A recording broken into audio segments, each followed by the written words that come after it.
O diagrama de interrelação, ele tem uma similaridade muito grande com o diagrama de Chikawa, mas tem uma característica dele que ele vai ser vantajoso, ele vai ter vantagem sobre o Chikawa em algumas situações. Vamos lá, eu vou explicar, é simples. Nosso roteiro de hoje, então, vamos falar desse contexto, principalmente com o Ishikawa, o contexto onde que a gente pode utilizar e comparar com esse diagrama que já tem custos aqui, que é uma outra ferramenta da qualidade. O que é e para que serve também, vamos puxar uma definição que fica fácil de entender e para que ele serve, quando que ele é útil, quando que ele pode substituir o Ishikawa. Vamos montar um exemplo, passo a passo, assim, um exemplo didático, mas para deixar bem claro como utilizar. E comentários gerais, como sempre, para a gente abordar os pontos que a gente não conseguiu abordar durante a explanação.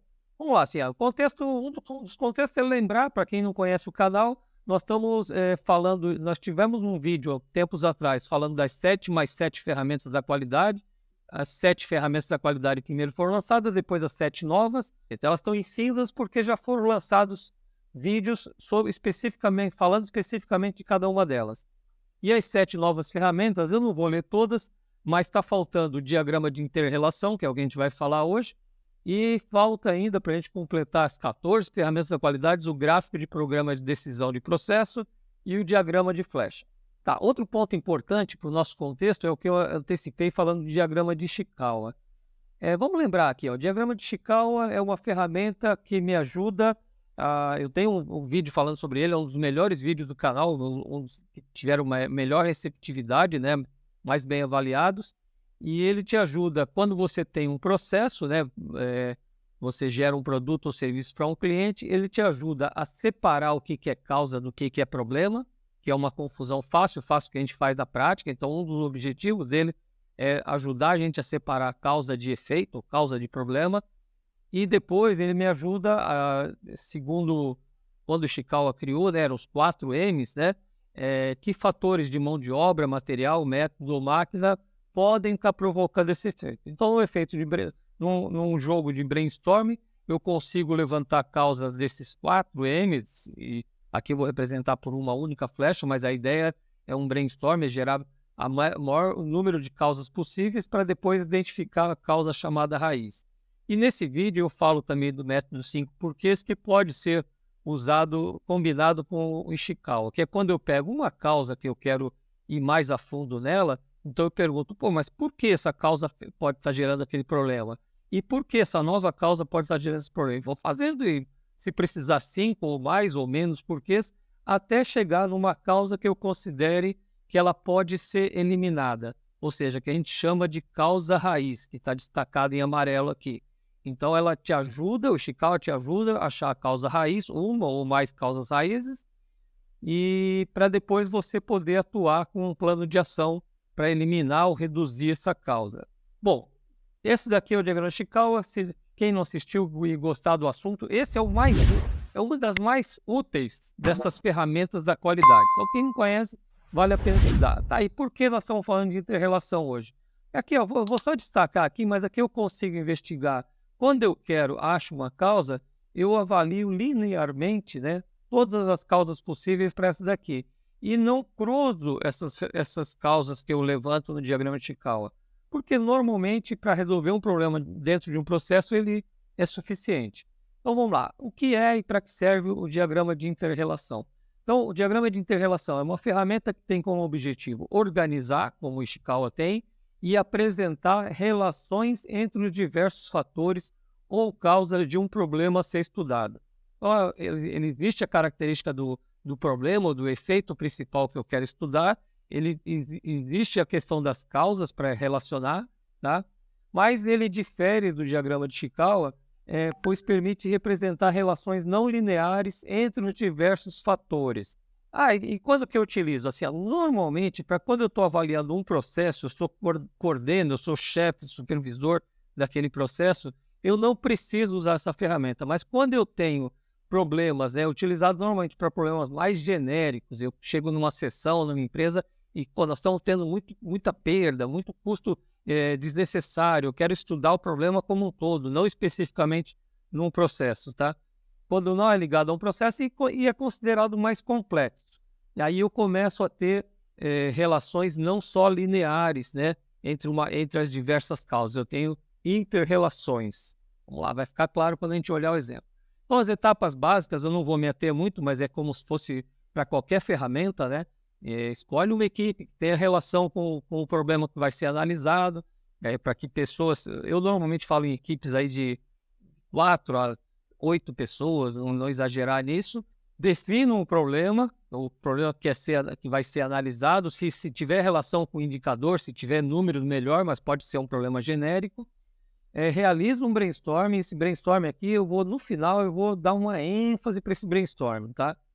Não é uma ferramenta da qualidade, mas se eu não dominar a prática de brainstorming, eu não consigo usar praticamente nenhuma das ferramentas de forma adequada. Eu volto a falar no final ali, para não atrapalhar nosso raciocínio, tá?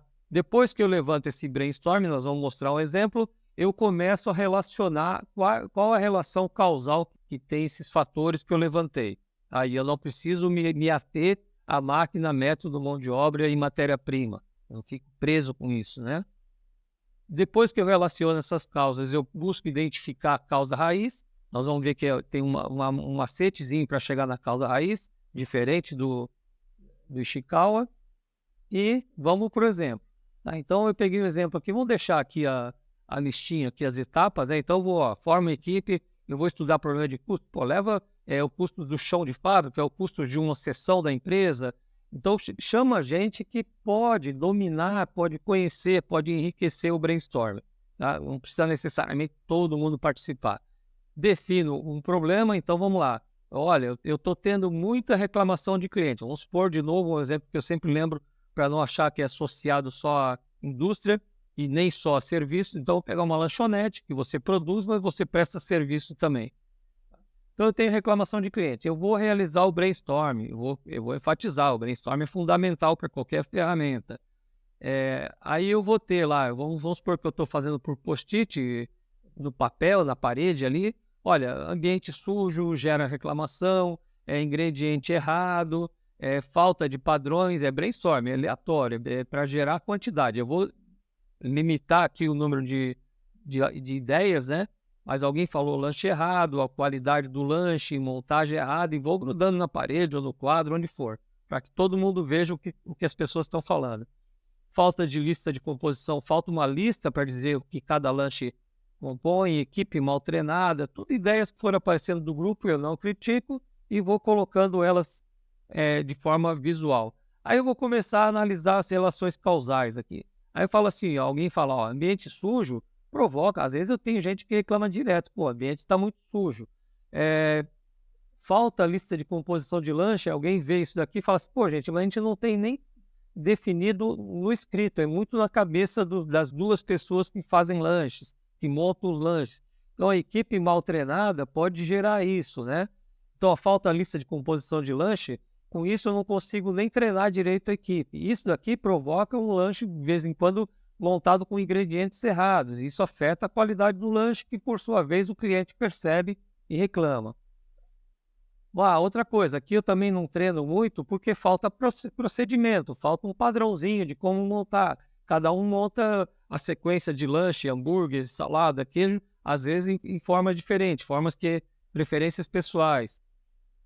E também, Gilene, aproveitando, a equipe mal treinada faz o cara na área de venda, né, não na área de quem monta, mas de anotar pedido e tal, sai lanche errado. E lanche errado gera reclamação. Tá? E equipe mal treinada também, às vezes o cara reclama direto da equipe. A equipe não está sabendo nem atender o cliente. Por último, aqui para a gente fechar o exemplo, a montagem errada afeta a qualidade do lanche, que afeta aqui também. E mais um aqui, equipe mal treinada também provoca um ambiente sujo, que às vezes não limpa adequadamente e o pessoal reclama. Com isso montado, isso é o diagrama de inter-relação. Então, eu continuo tendo a cabeça, só que não é mais da espinha de peixe, é como uma figura mais destrambelhada, né? E... faltava uma última aqui, que mal treinada gera montagem errada. E aí eu tenho um artifício, muitas vezes, na verdade, eu não usei muito reclamação o diagrama de inter-relação. Mas, às vezes, a maioria das vezes, você consegue ver a causa. Quando chega no final, o pessoal já sabe, olha, aqui está me parecendo isso, está ligado à equipe mal treinada. Quando eu tenho uma coisa mais complexa para ver e não fica tão claro assim, eu posso usar um recurso legal que é falar assim, ao lado de cada post-it, quantas entram, quantas flechas entram em ambiente sujo e quantas saem, 1/1. E vou lá, aqui, olha, entram 2 e sai uma, entra uma e sai uma, e assim eu vou levantando, tá? E aí uma dica de causa mais importante, causa fundamental, é aquela que entra menos é aquela que mais sai flecha, ou seja, ela afeta mais fatores. Aqui está fácil de ver. Quando você fizer um caso real, vai ficar um pouquinho mais complicado. Então aqui já dava para enxergar, mas ó, equipe mal treinada. E aqui uma característica, quer dizer, ó, essa não é a causa fundamental, ou não é a principal causa fundamental. Por quê? Se eu sair treinando sem ter procedimentos, apesar desse daqui tem uma só saindo, eu dificulto tudo isso. Então eu posso considerar na minha construção do diagrama de interrelação que eu tenho 2 causas fundamentais: equipe mal treinada e falta de padrões. Se eu gerar isso, eu posso não resolver todo o resto, mas eu resolvo a maior parte. Lembra o princípio de Pareto? Eu vou atacar onde eu consigo resolver a maior parte dos problemas. Para a gente fechar, comentários gerais. Eu marquei 2 coisas aqui. Então, assim, olha, não forcem, eu passei por isso, né? Não forcem utilizar, eu quero utilizar todas as ferramentas. Para efeito didático, pode ser, mas no dia a dia, o Ishikawa ele vai resolver 95%, se não mais, dos casos quando você precisa investigar uma causa. Então, eu vou deixar, mas também cuidem, né, para quando você pegar um problema mais complexo, não se limitar ao Ishikawa. Ele te tolhe muito as ideias, porque você tem que encaixar em máquina, método. Então, procurem ser mais pragmático, domine o Ishikawa, que você resolve a maior parte dos problemas da tua área que você gerencia, mas lembrem que o Inter-Relação pode ser uma ferramenta, talvez no meio do Ishikawa, falar assim, pô, peraí, gente, vamos pegar essas ideias aqui e vamos montar um diagrama de inter-relação. Talvez seja mais produtivo. Segundo ponto, eu falei para vocês que eu ia comentar sobre o brainstorming. A adequação da ferramenta é uma coisa importante. Bom, para esse problema, qual é a melhor ferramenta? Mas vocês têm que ter sensibilidade de avaliar a maturidade do grupo. Todas as ferramentas da qualidade, praticamente, que estão aqui, exceção talvez do diagrama de inter-relação, elas dependem do grupo saber trabalhar em equipe. E aí eu vou puxar o brainstorming. Se eu não tenho maturidade do grupo, não é para uma ferramenta ou outra. Você mal vai conseguir fazer brainstorming. Então, se você é gestor novato e não tem muito essas habilidades, se preocupe mais em usar quase toda a ferramenta usa brainstorming. Se preocupa em aprimorar. O que é aprimorar? O que é maturidade do grupo? Eu aceitar a ideia do outro, eu não brigar, eu não cravar meu pé numa ideia e não mudo porque eu sou mais inteligente que o outro.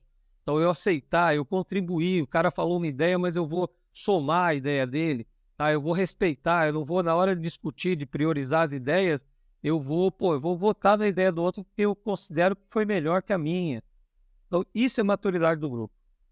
Então, se você está preocupado em usar ferramentas, eu te diria o seguinte, ó, pratica bastante o brainstorm, porque o brainstorm é universal, você vai ter que usar em várias coisas, em várias situações, e desenvolve a maturidade da tua equipe nessa ferramenta. Então, depois sim, agora eu estou maduro, eu posso me dar a coisa de falar assim, vamos escolher diagrama de Ishikawa ou uma outra, você vai se preocupar só com o aprendizado, porque o grupo vai contribuir. Era isso, gente. Sempre lembrando, se vocês gostaram do nosso bate-papo de hoje, deixa seu like ali. Se você não é inscrito, que eu sei que muitos assistem e não são inscritos, se inscreva no canal, porque me ajuda a crescer no canal do YouTube, ajuda a divulgar mais esse tema de gestão de processo, e acione o sininho lá. Eu lanço pelo menos um vídeo por semana, e você vai ser avisado quando esse vídeo for lançado. Até o próximo vídeo. Um abraço.